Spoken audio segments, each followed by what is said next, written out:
the bat. We have Katrina from the Robert Wood Johnson Foundation Leadership Network Tech Team, who's making this platform, this webinar platform, possible for us tonight. So if you're currently experiencing any sort of audiovisual difficulties, please go ahead and use the chat function that's built in within the webinar to communicate with her. Alternatively, her email is katrina@netcentriccampaigns.org. We're going to type that out in the chat for you guys to send an email if you do not have access to the chat function right now. But now, or later in the webinar, if you're experiencing any sort of audiovisual difficulties, please go ahead and send her a request, and she'll be able to get that sorted out real quick.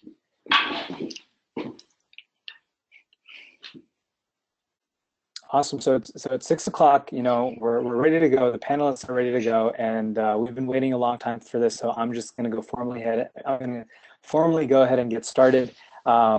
Welcome everyone. Good evening, good afternoon, perhaps good morning, even depending on where you're joining us from today. I know that our panelists are from across 3 different time zones, so this has been quite an endeavor to plan out. But you know, we're all here tonight. This is Systemic Disease's first webinar, Social Justice and Clinicians of the 21st Century. To tell you a little bit about systemic disease, it's a project begun by healthcare providers in training, invested in addressing the pervasive nature of unconscious bias in medicine to reduce health disparities, support the provider community, and promote cultural change. The framework of our discussion is provided by Beyond Illness Roundtable, a branch of the In Training magazine that seeks to cultivate free discourse for and collaborative relationships between clinical students. The mission of tonight's webinar is to elucidate the intersectionality between social justice, specifically health justice, and the role of the clinician provider in the 21st century. Our topics will be centered around contemporary medical education and training for proficiency of knowledge in topics related to social justice, political engagement, and stewardship of health as a public good, such as maintaining a growing awareness of the social determinants of health, changes in access and delivery of care, and much, much more. So why are we talking about this topic tonight? Well, at Systemic Disease, we believe that bias dictates many facets of the healthcare system in which we operate. As humans, we all hold implicit biases that can cause us to make automatic judgments without the intention to harm. Whether that bias takes its shape across structural forms, patient-provider relationships, or across interprofessional levels, we as aspiring clinicians want to advocate for a system in which we'd like to one day work and heal in. And to that end, we invited the doctors that we did on this panel because we strongly believe that they embody the values and practices that should be at the forefront of every medical institution in our nation, namely compassion, empathy, and a striving for equity and cultural humility in all that they do. Just some characteristics that our doctors bring forth in illuminating the path for generations of aspiring clinicians to follow. Our partners for tonight's webinar are Beyond Illness from the In Training magazine, something that you probably have heard of, the Robert Wood Johnson Foundation Leadership Network, and Be More America. And without further ado, I'm going to hand over the floor to our panelists to self-introduce themselves so you don't have to hear me talking the entire night. So Dr. Hardman, why don't you start things off? Hi, everyone. My name is Rachel Hardiman, and I am an assistant professor at the University of Minnesota School of Public Health. And I'm really excited to be here with you this evening to talk about this topic. It's a topic that's near and dear to my heart, and what I have built my research portfolio around. So my work really seeks to understand the impact that race and racism and all forms of racism, from interpersonal, so implicit racial bias, to structural racism and institutional racism, how that's playing out in the clinical encounter, how it impacts healthcare delivery, how are physicians trained to understand the impact of race and racism in the lives of their patients. And so I'm excited to engage in this conversation with you all, and I look forward to your questions.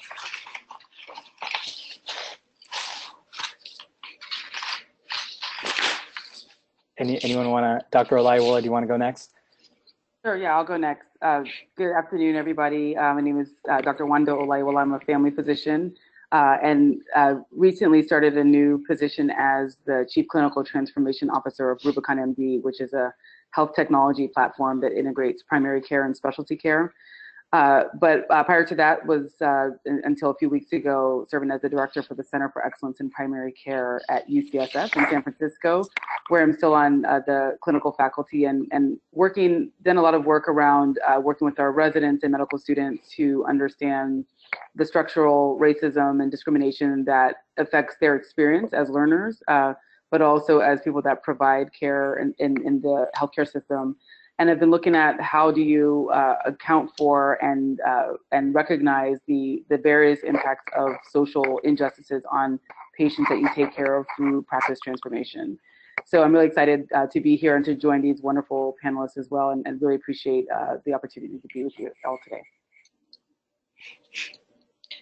Hi, everybody. My name is Anna Reisman. I am an associate professor of internal medicine at the Yale School of Medicine, and I'm a primary care doctor. I see patients at the VA in Connecticut, where I've been for many years. And for the last few years, I've also run the program for humanities in medicine here at the medical school.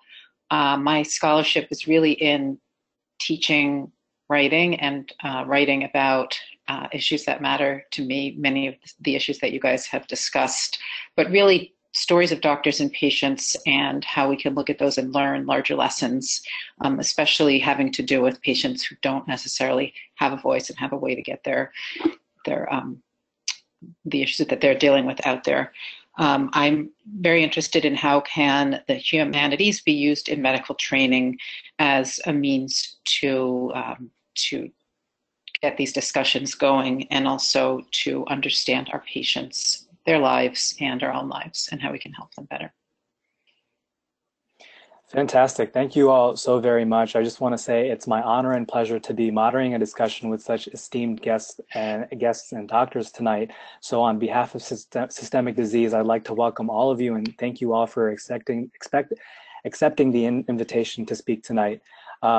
The agenda for tonight is really simple. We're going to have an introductory question to start things off, followed by 2 rounds of individual panelist questions.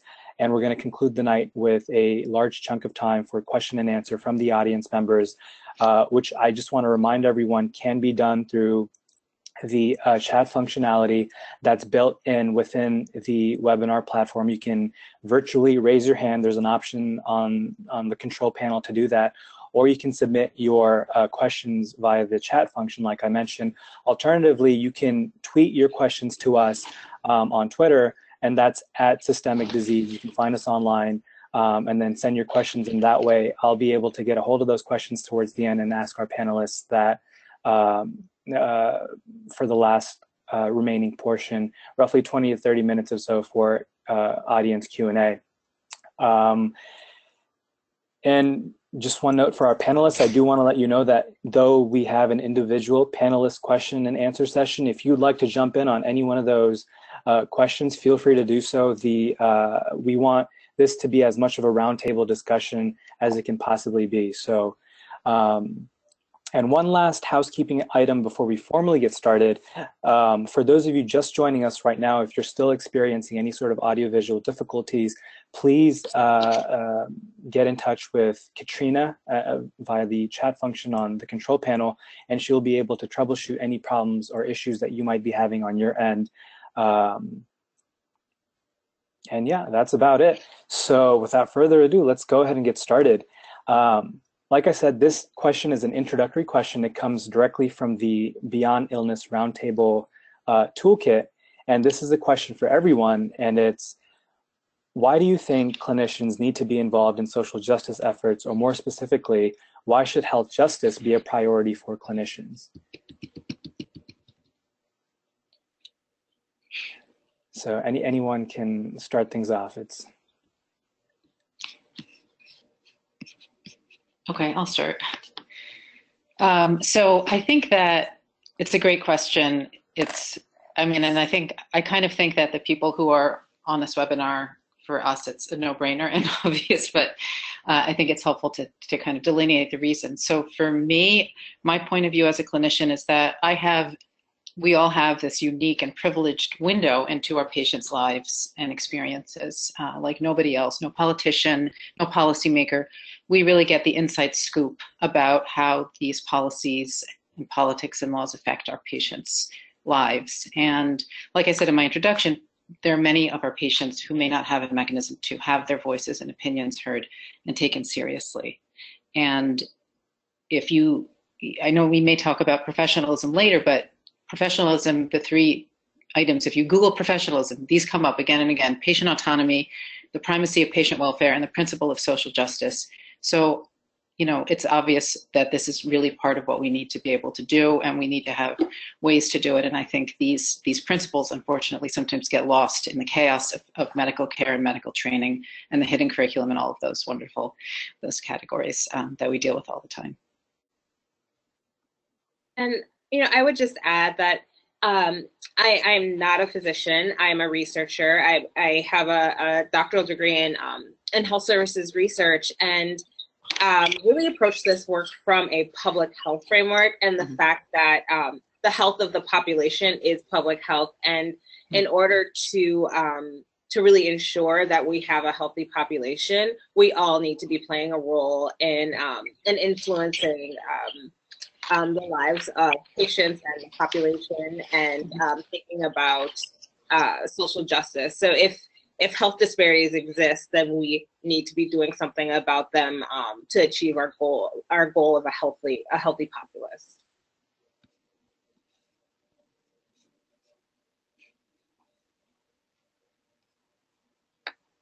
Great.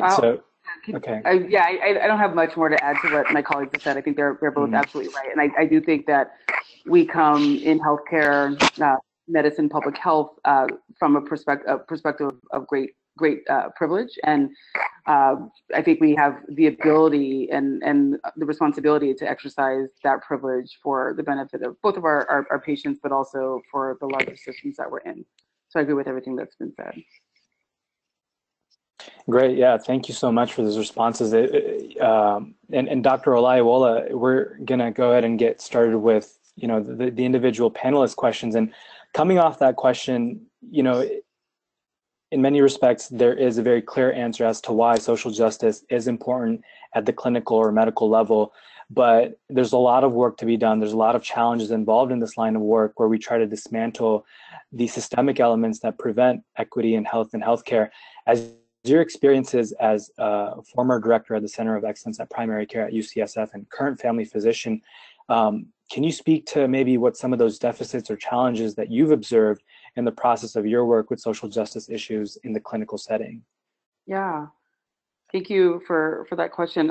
Well, first I'll start by saying I think as Dr. Reisman said, I think we're among friends and family in this meeting, and so these are people that kind of share the ethos that we have. But I'll start by just saying, hoping that kind of we're all agreeing that healthcare is a right and not a privilege, and that's the kind of the first lens I think I look through. But also that it's not just about healthcare; it's about making sure that the communities, the environments in which people live and work and play are also well supported, and that the quality of care that people get in these environments is good. So it's not just access to any kind of healthcare, just walking in the door and getting healthcare, but also really high quality healthcare. And what I've seen in many cases in the work that I've been doing around practice transformation and clinical systems improvement is that in many cases, we don't really understand the populations that we're taking care of. I'll see it all the time. People say, well, we did this community needs assessment, and it turns out that we have, this demographic profile of patients, but still that don't really get under the covers. So what are people really struggling with when we say that, X% of our patients are homeless or have been incarcerated or whatever it might be? What is underneath that, right? And not just the statistic, but I think the undercurrent.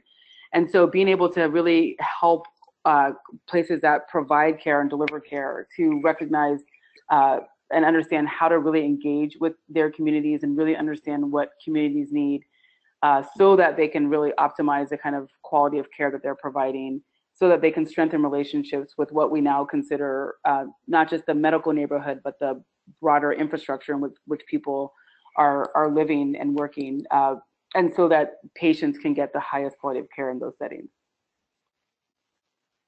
Great, thank you for that answer. Moving on, Dr. Hardman, this one's for you.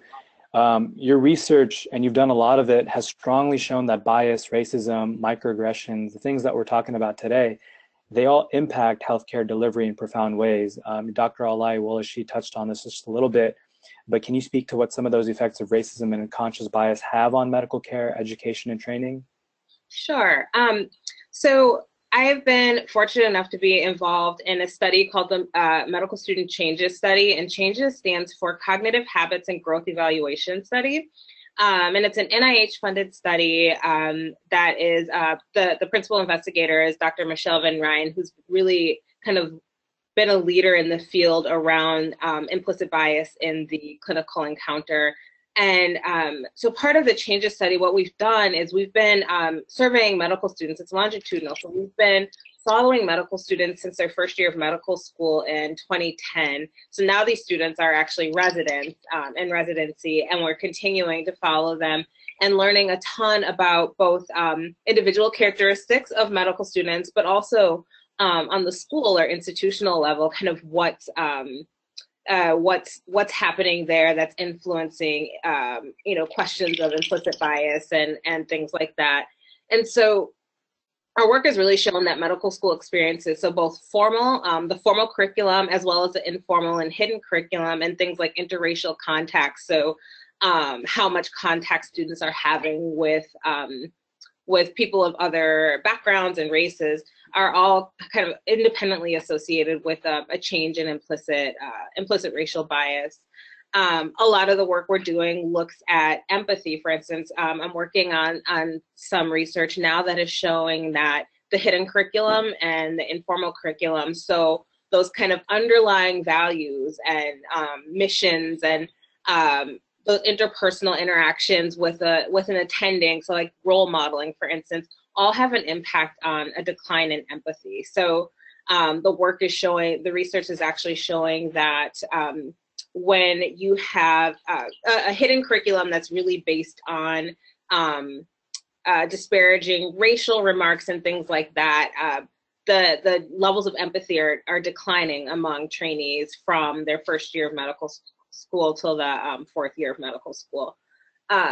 We've also looked a lot at kind of what we're calling the diversity climate or racial climate. I think we could also describe it or define it as institutional racism.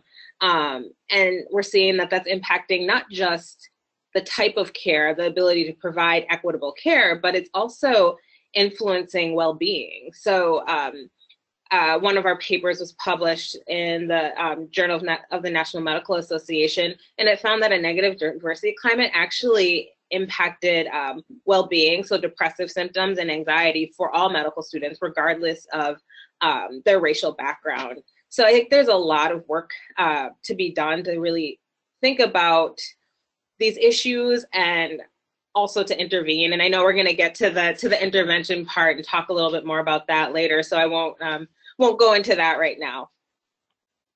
Great, thank you so much. And right, I couldn't agree more. As students in this process, you honestly sometimes get jaded. There's so many things that prevent you from, building empathy and building compassion, as opposed to losing it in the years that are supposed to be the most formative, in your education and training.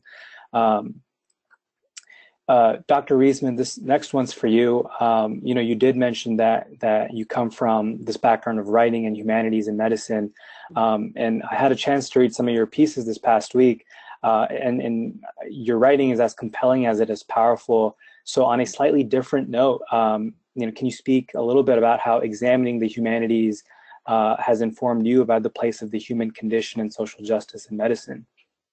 Okay, do I have an hour to talk now? Just kidding. No, please take all the time you need. I think we're doing great on time right now. So. Okay. Well, thank you for that compliment. I'm glad you liked the pieces. To me, again, it's like one of those things that it sounds on face value, it sounds obvious, like how did the humanities relate to medicine, and the human condition? We take care of human beings. This is all about the human condition. So how is it that the humanities have kind of fallen away from the center of our training, and that we've become so focused on diseases and assessment and numbers and statistics and all these things, which are great and important, but sometimes the actual stories of the patients and their life experience gets kind of pushed to the periphery. And I think we just spent too little time talking about the social determinants of health, less on the deep questions that have to do with life and death and illness and grief and suffering, et cetera, and less on the stories of our patients in general. And when I was thinking about these questions and trying to think of some recent example, I read the book Eviction by Matthew Desmond recently, and I thought it was a good example of how reading and how thinking about things through the humanities can really have a clear application to our care of patients and our understanding of ourselves and the systems we work in. And so this book, for those of you who haven't read it, is basically, it's a nonfiction book. The author embedded himself in these neighborhoods in Milwaukee, and he followed a couple of different families very closely, and also some families who were landlords. And really, having been a clinician for many years, I've had plenty of patients who have been homeless, plenty who have been evicted, but I didn't really think about it so much as like a lens or a prism to understand poverty. And that's what he does in this book. And the people are just hanging on by a thread between homelessness and being housed, and what a difference it makes. And I don't know, it just kind of rambling, but it just gave me such insight into the lives of patients that I've taken care of, just applying some of the same kinds of experiences that they went through to the patients. And I don't know, it made me angry, it made me sad. It's memorable. The mode of storytelling is it really sticks with you. And I think that's so important in this field, to have access to stories that may be outside of the realm of the patients that we actually see, or that relate to them. And it can really inform the way that we take care of our patients and think about the problems that they may be encountering.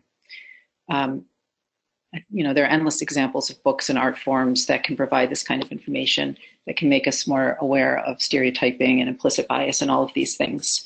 The danger of not kind of learning through this mode, I think, is a kind of closing off and being less open to learning. And to me, that's what humanities in medicine is all about. It's applying lessons from the humanities to real life and using these lessons to make the lives of our patients better, and especially patients who are poor and marginalized. Great, thank you so much. Yeah. Looking at the time right now, I think we're doing great. So I'm gonna switch it up a little bit and go ahead and ask another question for the entire panel now. Yeah, honestly, we're doing great on time. And this next one is, like I said, for all of you. And we've talked a little bit about the systemic factors that dictate not just at a clinical level the interactions that we have with our patients, but those factors that are important in shaping medical and clinical education and training. And all of you have been involved in this line of work for quite some time now. So I want to personally ask all of you, so what have been some of the barriers to your involvement in social justice initiatives and or community engagement? What sort of friction do you get at a clinical level, at an administrative level? Because I can't imagine this is all, I can't imagine that it's a walk in the park. There's obviously got to be some pushback coming from somewhere. So what does that look like? And yeah.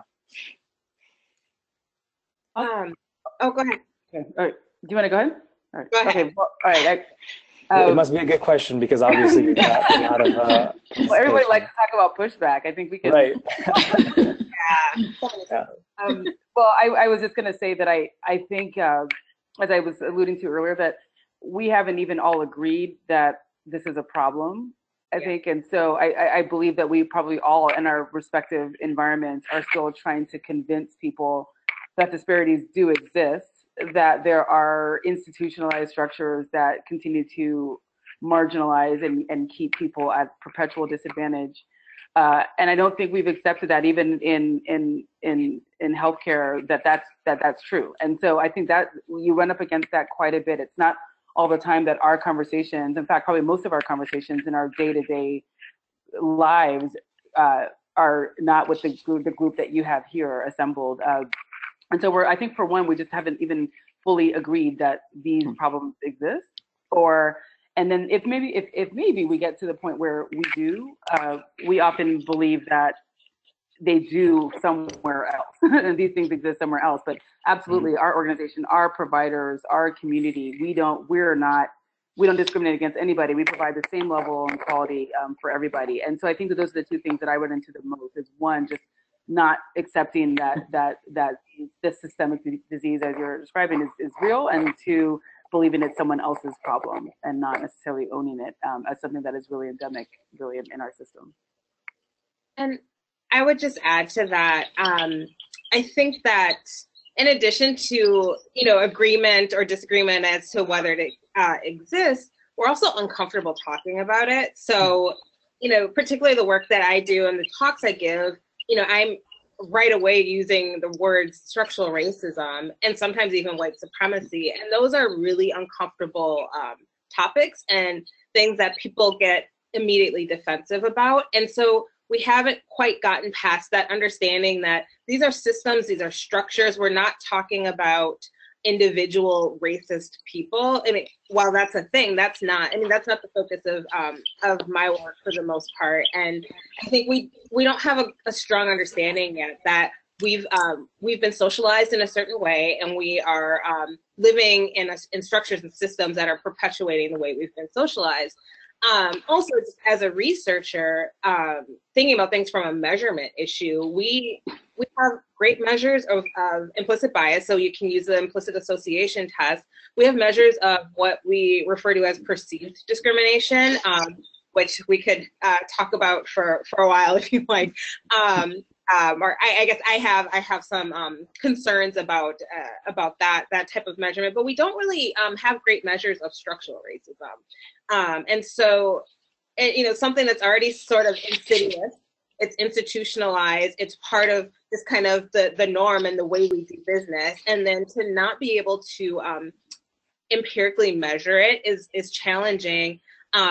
And then we aren't always relying on, I think, the lived experiences of the folks that are experiencing these things. So until we decide to accept narratives outside of kind of what we've considered the traditional narrative to be truth, we aren't going to get very far. So those are some of the barriers that I see and experience in the day-to-day work that I do. Hey, Rachel, can you just define perceived discrimination? Sure. So, we have some great academics out there who have developed skills where, a patient might be, or anyone could be asked to complete a survey that says, do you think you were discriminated against, and maybe provide attribution to that. So because of your gender, because of your race. And, the concern I have is that we call it perceived discrimination as though to suggest that because it's your perception, it might not be reality. And that goes back to, whose narratives do we consider to be real and truthful, and what narratives do we value? So in my mind, if you feel like you've been discriminated against, you've been discriminated. There's something there. There's a problem. We need to fix it. So let's stop talking about perception is really where I was going with that. Okay. Thanks. Yeah, I like that term. Makes me really irritated. So gosh, do I have anything to add? Just thinking about administratively being at a medical school where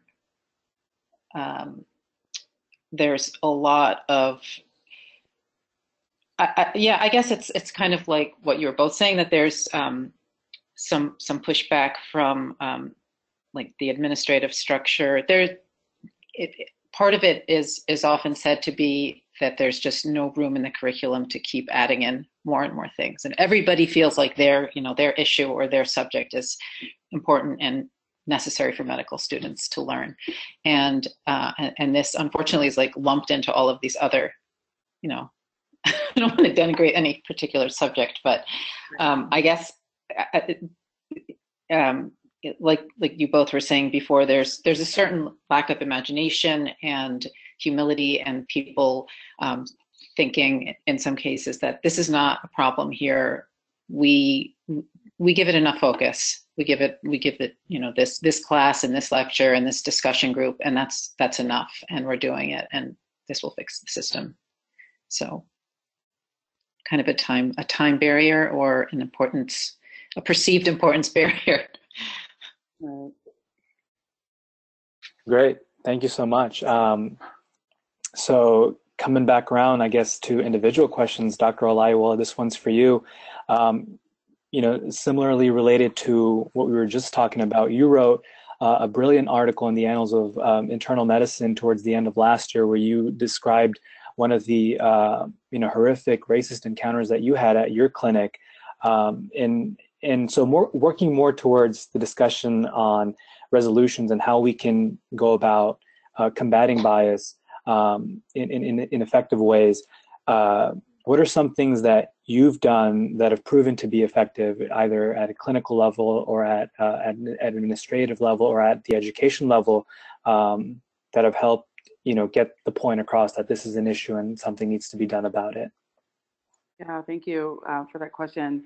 So the article, just a minor correction, was in the Annals of Family Medicine, and I'm sorry. No, that's okay, it's fine. But I, you know, actually, I'll take a step back and just say kind of why I wrote that article. And you know, we were talking a little bit earlier about the silent curriculum and some of the biases that are kind of built into the curriculum. And I know that we're getting much more comfortable with some of this language, but I don't think we're certainly not there yet. But I don't think we actually talk enough about when the physician or the healthcare professional provider is a victim, and so I put that out there really to just, you know, make sure that people that have also felt that at the hands of their own patients or other members of their care teams or in their environments felt like they had a voice and a platform to be able to express that silent problem that occurs in medicine as well. And so from that experience, you know, with my patient that kind of assaulted me verbally based on me being an African American woman, there are a few things that I drew from that, and part of what I've been doing with our residents and students is talking through how do you actually handle that kind of encounter if something like that happens to you. And I think the things that I wouldn't say that any of this is evidence-based, like I'm doing this out of evidence. I think this is much more experiential because you know, people keep asking me, you know, saying to me, oh, I can't believe that happened to you. I cannot believe that happened, that someone calls you those kind of things. And I say, that's just the one I wrote about, right? That's just what I wrote about. And I've had many more things, but this was just the one I felt like it's time to kind of write this up and put it in the medical literature. So I'll say that. So a lot of this is experiential, but some things that I feel like I have some skills that I think I've adopted in being able to handle things like that. And maybe not perfectly is one. And this is what Dr. Hardman was saying earlier, but you know, the perception of a problem and being victimized in a situation like that is the reality. And so, you know, people tend to feel like, oh, maybe you're overreacting. Well, maybe he didn't quite mean the N word that way. Maybe he meant it the other, you know, whatever. But there's no way to kind of diminish the experience that someone has. And so I think just being very, very thoughtful that if you felt something that was wrong, and then your perception is the right reality for you. But I also think that you know, one thing that I don't see very well kind of discussed in the medical education environment, and certainly not in the residency teaching environment, is how do you get away from or de-escalate a situation like that, and being able to really prepare people for what kind of systems and structures need to be in place. What kind of recourse does somebody have? And actually, right around the time that my article came out, there was an article by Lisa Fernandez and some who's at UCSF and some other colleagues in New England Journal about how do you actually, what are institutional strategies to address discrimination against the physician or the provider. And I think that some of the things that I learned in that process was that I didn't actually know what my institution would do and what the policies were and what kind of things were at my disposal. So I think also making sure people understand that many institutions do have or are developing or would love to get input on what your options are when you do experience something like that. So just trying to make people aware that some of that information is actually out there, I think is also really important. And I'll pause there. But let me mention one more thing. The last thing that I think is really important is also just sometimes the response, people get paralyzed by some of the experiences that they have and may not be able to effectively kind of advocate for themselves. And a thing that I've learned a lot through some of the literature, but also some of the residents at UCSF who've been really, really vocal about this concept of allyship is really important. Sometimes it might not be the person that is the victim that can really stand up and kind of advocate for themselves. So sometimes it needs to be the person next to them, the other person that was on rounds or another one of the providers that was there to really step in and be an ally for that person. Great, thank you so much. Was there something you were going to add into? You mentioned the pause. Right? Oh, no, that's thank you. I'm done. I'm done. Okay, yeah, that's perfect. If Dr. Hardman, you want to jump in. Yeah, I was just going to add to that point about allyship. I just think that's so important. Particularly, I've done some work looking at the experiences of underrepresented minority medical students in particular, and I think that this, it's relevant for any, minority student in an institute of higher education that's training and learning, and making sure that there's allies there is so key to both the success, academic success, but also, and we've looked a little bit at burnout and at, well-being, as I mentioned, so depression, anxiety, fatigue, and it's very real. And the experiences of kind of social isolation and things like that when incidences like these happen, can have a really, really significant impact. So I think that's a really important point, that allyship point. So thank you for bringing that up. Great. So moving on then, Dr. Hardman, I've got a follow-up question for you. It's related to obviously what we've been talking about so far, and from the clinic to education and training, or vice versa.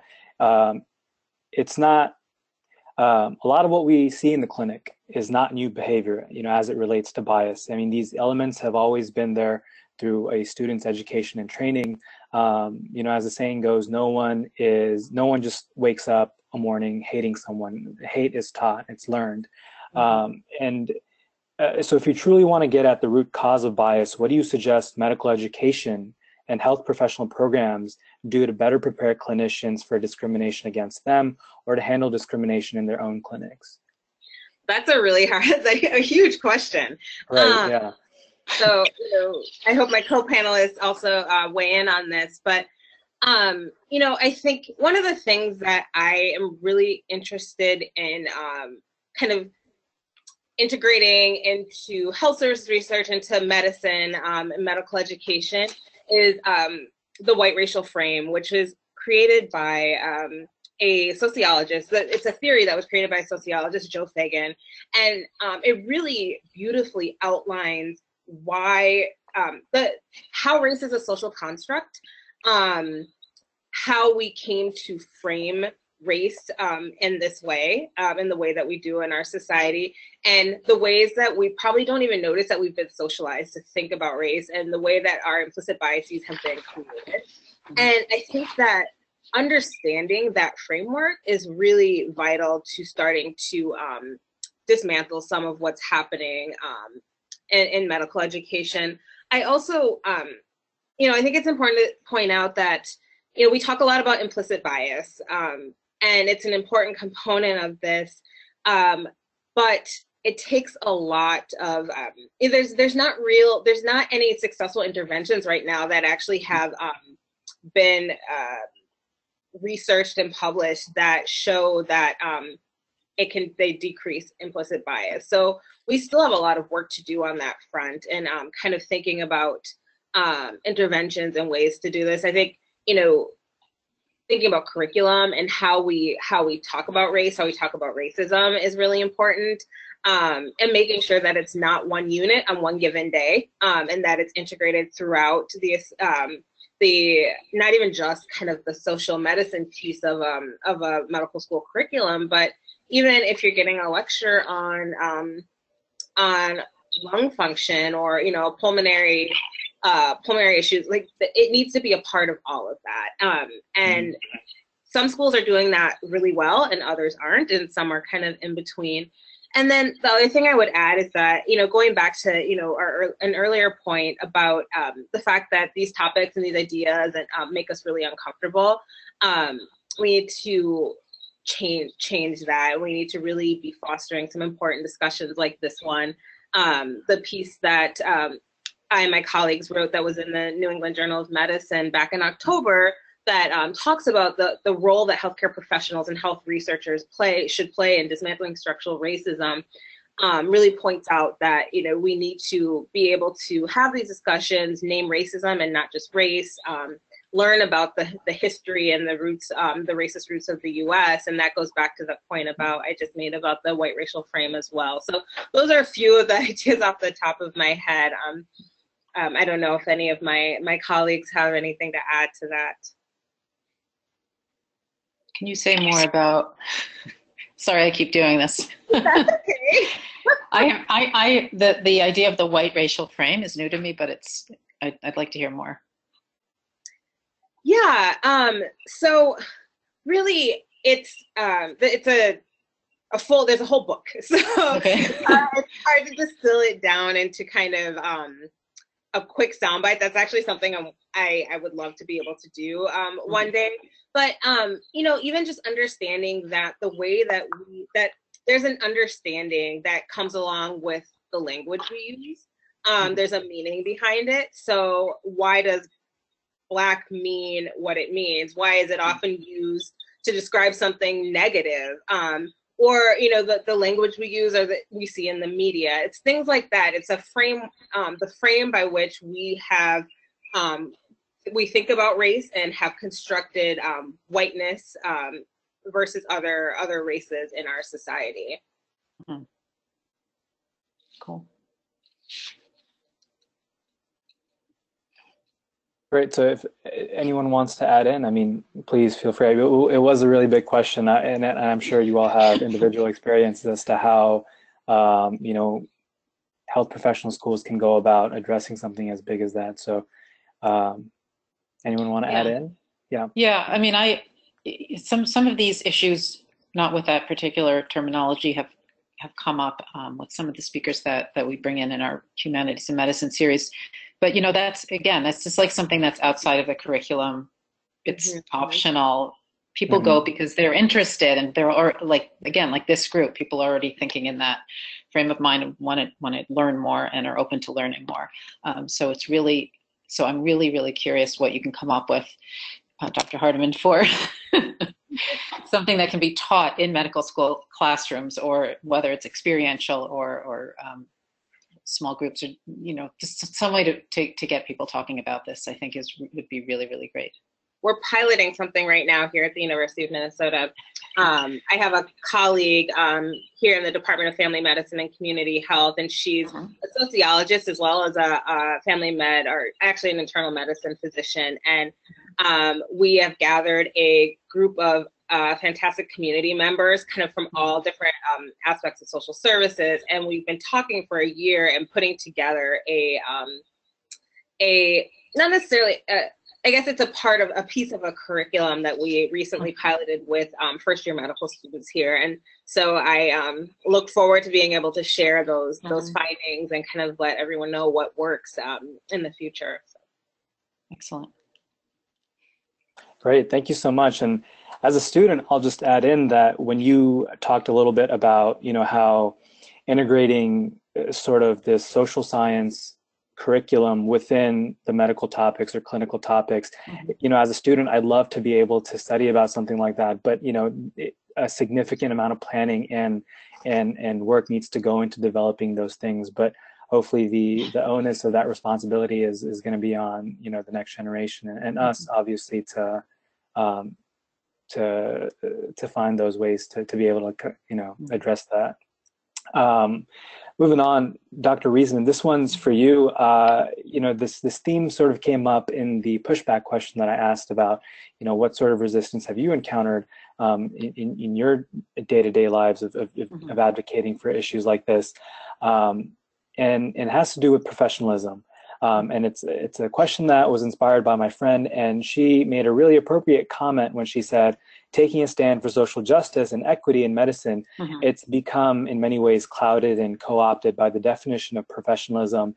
And there seems to be very little room in a professional setting to discuss, say, politics or religion or race or gender and sexual identity without at once being deemed unprofessional. Like, oh my God, you can't talk about that. That's too political. You know, let's just not talk about it here. Let's wait for a more appropriate setting or time to be able to talk about that. So how can we orient medical professionals around such topics so that it actually results in meaningful change and that conversations do happen when they need to happen, as opposed to being pushed away to a later date? Okay. Such an interesting question. And I think what you're asking is what is professional behavior among physicians and students? Not, you're leaving patients out of this question right now, just to keep it simple. Yeah, because that's a whole other can of worms.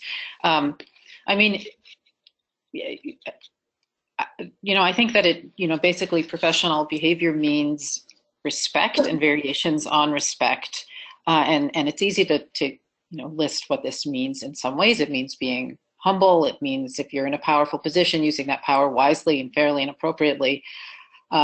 It's something as concrete as showing up on time, being willing to apologize, listening. It means not being arrogant, not lying. But it's, and when you see these lists of all of these attributes, it looks very straightforward and everybody agrees that blah, blah, blah. But it's, I think it also can get very fuzzy and blurry around the edges, and especially when talking about some of the issues that you're asking about. And especially in the context of a situation where there's a power differential, faculty and student or whatever it may be. And, there may be one end of the spectrum where, to me, professional behavior means a real openness to listening and to understanding and to imagining what the other person is really trying to say and do, and to read, to go beyond what comes out of that person's mouth and not to react. And on the other end of the spectrum is this like expectation of deference within the hierarchy. And to many people, that means professional behavior. Like you're saying, like just, we don't want to talk about those things. Those are not related to medicine, which is absurd and to what we're doing. So I think I'm just kind of riffing on the question somewhere rather than giving you an answer. But I was wondering if you or maybe somebody who's listening or watching the webinar has a particular question or example that we could talk about and address. I'm trying to think of the circumstances in which this, in which my friend made this comment. I think, well, I'll give a recent example. So we have small clinical groups, and in these clinical groups, we sort of start the sessions off by everyone sort of checking in and just updating on their day-to-day lives. There was one particular instance where a student of color, she shared an experience of hers with another classmate that she found sort of to be a little biased in how that interaction played out. And when she tried to approach that student or a group of those friends in talking about this in a respectful and professional way, obviously the themes of racism and this not necessarily a power differential, but obviously privilege do come up. So that's immediately taken to be as something that's political or politicized, and we need to be professional, so let's not talk about this. So oftentimes, important and tough conversations are tabled for a later date or a later time or a more appropriate setting outside of the school, without really any sort of ground being covered on something like this. Yeah. Okay. So that makes sense, and I think it's actually bringing to mind some of the earlier conversation, which is I think that people get, like you said, they get uncomfortable with these situations because they don't have the skills, they don't have the right terminology or vocabulary, and some people are just uncomfortable or afraid they're going to use the wrong word and offend somebody. And so it's easier to just say, well, this is not, this is not professional. This discussion doesn't belong in this setting. Maybe I think that's what's happening. And so what we're talking about in terms of giving people the vocabulary, giving people the settings where they can discuss these kinds of things, incorporating this kind of teaching into medical school curricula. This will hopefully get rid of that kind of hiding behind the professionalism label. Mm-hmm. Great, thank you so much. Yeah, no, that's perfect. And I'm looking at the time right now. We're doing great on time, so I want to lead into maybe another question for the entire panel. It's already been mentioned a couple of times, but this topic of the hidden curriculum, I think it's a great one to transition to right from what we're coming out of. And for those of you who might not be familiar with that term, the hidden curriculum refers to education as more than a simple transmission of knowledge and skills. It's also a socialization process, and knowingly or unknowingly, there's certain norms and values that get transmitted to future physicians that undermine the formal messages of declared curriculum. So in the process of training clinicians, my question to all of you is, what specific changes could we make to this hidden curriculum such that it becomes healthier, less toxic, and a more wholesome process in general, and not just related to things that have to do with social justice, but things like language and how important that is, and cultural humility and not just cultural importance, right? I mean, everyone knows that, some of the first things you learn in these sort of medical settings is like you stereotype or you characterize certain personalities to go into certain specialties, and you know that better than your own course pack or your curriculum. So if you want to talk about in the hidden curriculum and reforming it in a way that's more beneficial, so yeah. And I think the hidden curriculum also encompasses things like negative role modeling, or hearing Right. attendings say or make a disparaging remark about a patient's weight or their race or their cultural beliefs, and those are the things that students are picking up on. They're seeing that from from the people that they're looking up to and that they're working with, and it's one of those things that I think has to be attacked from multiple levels and multiple sides. So, also the hidden curriculum is about the mission and the values of the medical school as an organization. What's important, what are they, even having a mission statement and a goal, or, a strategic plan, and what are the words that are used, what's the language that's used there is important to think about. Who are the people at the top? Who are the people in charge? Who are the deans? Who are the faculty? And what do they look like? And what do they value? And how do they transmit what they're valuing to their to the student body? So there's all of these hidden factors and all of these different values that are not said and not discussed. And so a lot of it requires not just change of the individual, but really a culture change at the level of the institution that takes a lot of time. It takes building a critical mass of a certain of people who have an ideology that values inclusivity and diversity and equity. So I think it can be done. I think it's a long process. Mm-hmm. All right, that was pessimistic. Yeah. So yeah, I wanted to mention one aspect of one thing that we have going on at the curriculum for third-year medical students at Yale that really I think is a good step towards combating the hidden curriculum. And these are what we call reflective writing workshops, and they take place 4 times a year after each set of clerkships, and each of them is an hour and 15 minutes led by a senior medical student, and about 12 students take part. And they're given a series of questions. So it's very structured. It's fine for people who don't like writing and who would go screaming from the room if they had to face a blank piece of paper. So really, really structured questions with some kind of silly icebreakers. And then some deeper questions that really touch on a lot of hidden curriculum type things and a lot of the stuff we've been talking about. For example, write about a patient encounter where you either witnessed the success or failure of our healthcare system, primary care model. That's one. And this is one of my favorites. Describe a moment when you or your patient's race, gender, class, sexuality, or other identity became relevant to the care they received. And then they have a few minutes to write about that, and hopefully they will share one of those stories in this small group. And, it's just such a powerful moment when just having a space to get these stories down, and then, as with the hidden curriculum, finding out that this is something that is common, that other people have experienced. There's just nothing so reassuring and helpful to know that you're not alone in having experienced some really cruddy moment. And so I think having these kinds of forums for the students has been really helpful. And yeah, that's what I wanted to say. Thank you so much. That was great. Can I ask a question? Yeah. Could I ask a question? Sorry to ask a question to Hannah. That sounds really incredible. I'm just curious.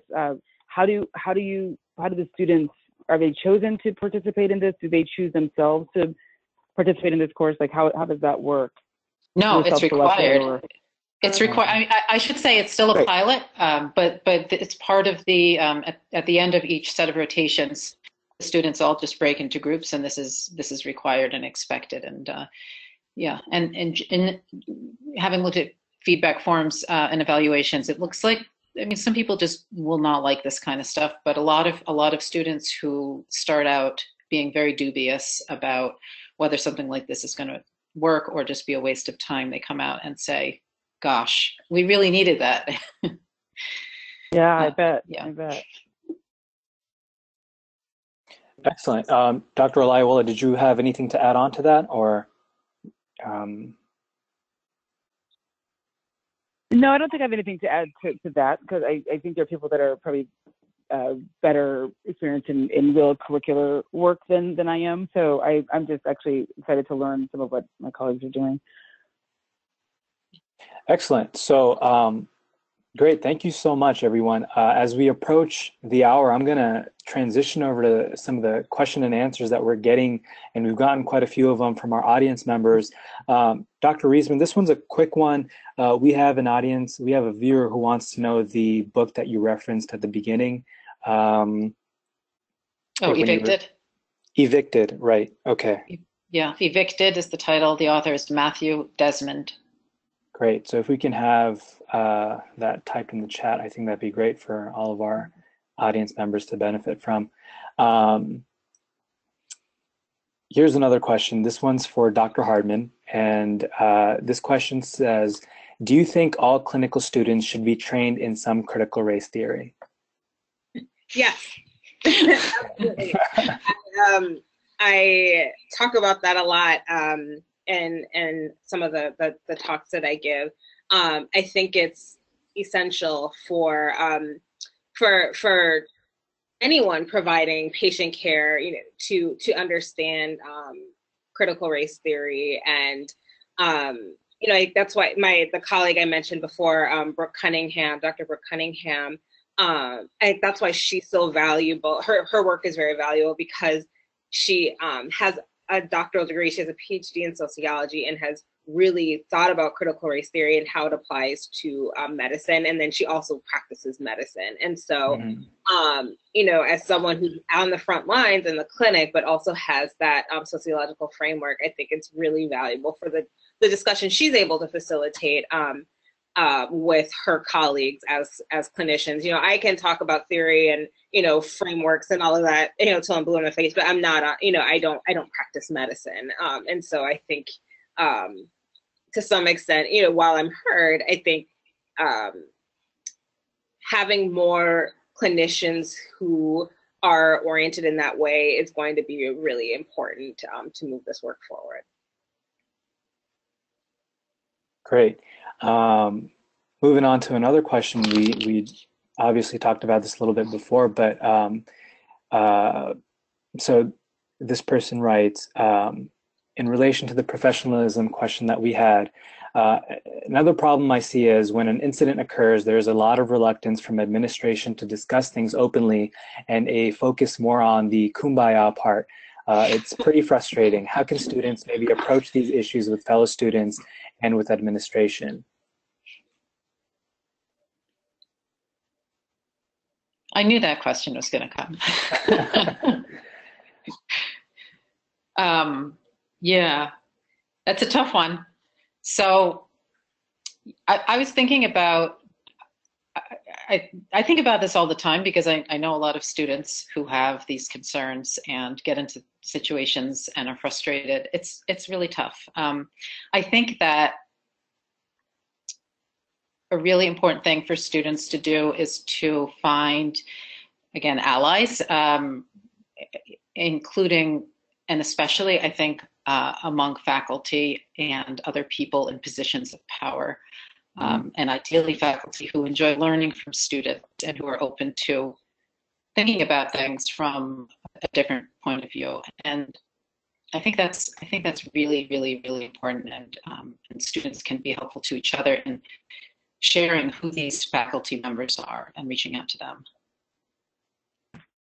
Great. Yeah, this is Wando. I agree with that entirely. I was going to use the same word, actually. I think that there's a lot of, students often feel like they're powerless and maybe they're, in the hierarchy of medicine, they're not as high as others, but when they're aligned and they're united and they're in larger numbers and there's a lot of strength that they derive. And I think a really good example of this was how the medical students that kind of rallied around the white coats for Black Lives and created a movement here at UCSF were very, very much a kind of a united front, at least what was seen. And I think the strength in their numbers really enabled them to have a collective but a powerful voice that now influenced the faculty and the senior administration to really respond with some true structural suggestions and ideas and plans and start to put those in motion because of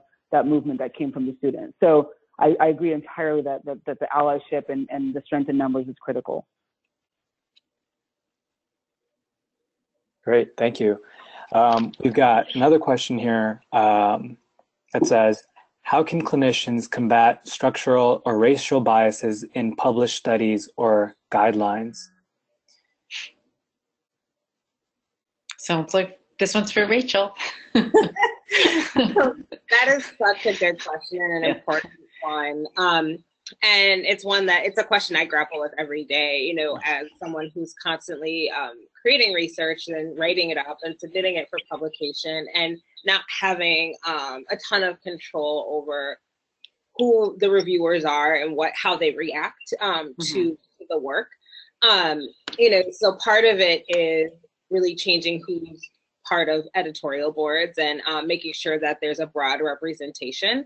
And there is work and movement around that. I try to be really intentional with the language that I use, and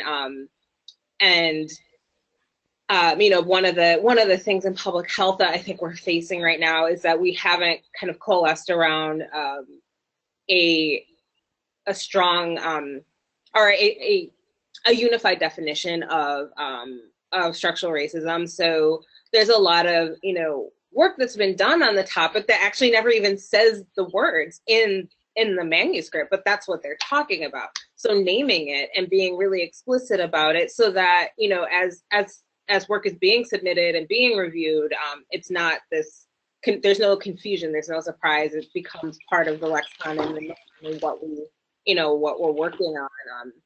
Just like social determinants of health, the social determinants of health. That phrase was not necessarily a known phrase when I started studying public health and got my master's in public health. So I think the more that we can kind of be as both clinicians and researchers, be intentional about our work, our words, and also ask questions and be unwilling to accept the status quo as we're reading something. So if you have a reaction to it, write a letter to the editor. It might not get published, but it's going to get out there. And the more we start doing that, the more we're going to start seeing that shift. Great, thank you so much. We've got another questions for everyone. In addition to changing education and considering patient experience at an individual level, is there a next frontier? An example being changing the way medical groups build coalitions or having doctors be more involved in frontline work.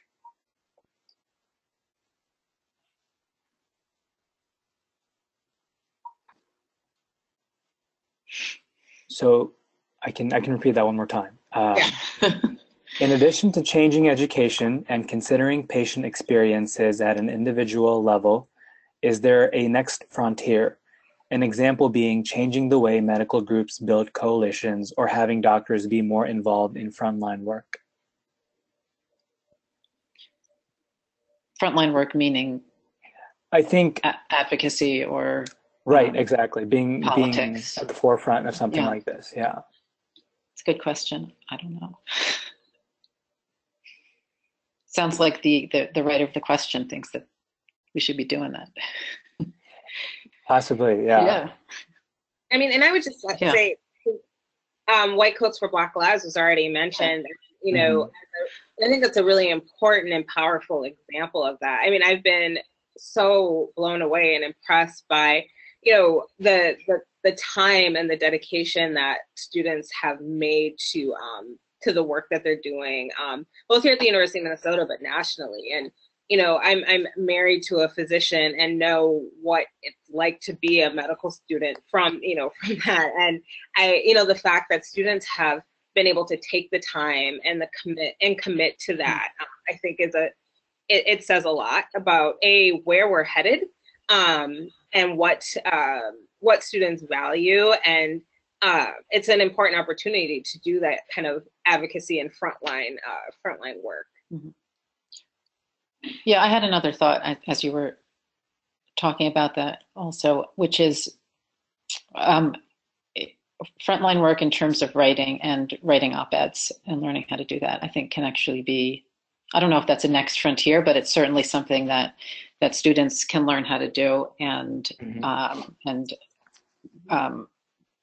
like was mentioned already, writing letters to the editor, but writing op-eds, this is a lot of what I teach to medical students and to residents. And there's something magical about demonstrating that it's not that hard. And, this is something that could be broken down into components, and you kind of like break it into the pieces and write it. And it gets out, you can get a message out there, go viral. It can be, shared a lot and read by people whose mind you may actually change or get people to think about something in a different way.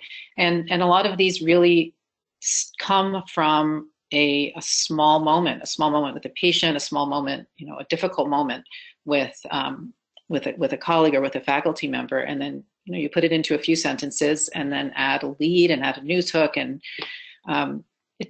it turns into something tangible that people can read and share, and has the potential to affect change. So, and can I just add? No, can I just add? Oh, you go ahead. Okay, I was just going to say the perfect example of that is systemic disease, right? I mean, when I first, I just randomly saw someone on a listserv, someone sent me a link that said, check out systemicdisease.com. And I was blown away at how much work and dedication, the students have put into that, and, reached out to them immediately, to Jess and Tareen immediately because I wanted to know more. And I think that's a perfect example of exactly what we're describing. Yeah, this is Wando. I agree with that as well. The other thing I was going to add on top of the kind of the op-ed piece is, and it's probably somewhere in the middle of what you both said, is really the power of social media engagement and being able to, I know we tend to think in public health and healthcare, that the longer, more kind of eloquent, words are the ones that matter the most. And if they're in peer-reviewed journals, you know, that's really where the power is. But I think there's a lot of power in 140 characters, and being able to help people kind of think about how do you, you know, build a movement, an advocacy movement through social media is also important. Mm-hmm. Right. Yeah. Well said. We've got another question. It's for everyone. How do we start these difficult or awkward conversations with peers, removing the power differential that exists at different levels in medical training who may say or do things that go against our values in social justice? So a question specifically for starting conversations with peers.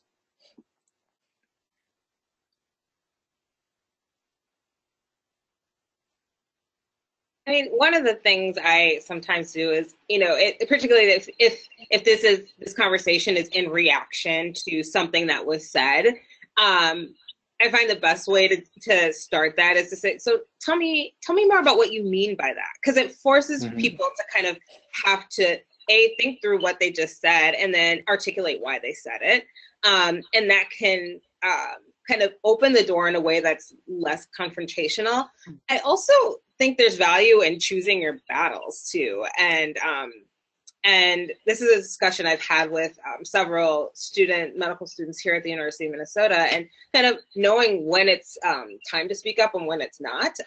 And that may look different every day, and that's okay too. Mm-hmm. I like that technique. It's kind of like how we are trained to get patients to tell us more, and just kind of being quiet or asking a question like, you know, say more about that. And it really, I totally agree with that. Taking the time to really try to understand what this person's understanding of the issue they're trying to communicate is, and not just going by, you know, language that may turn you off or may come across sounding offensive in some way. So kind of giving people the benefit of the doubt. Right. Great.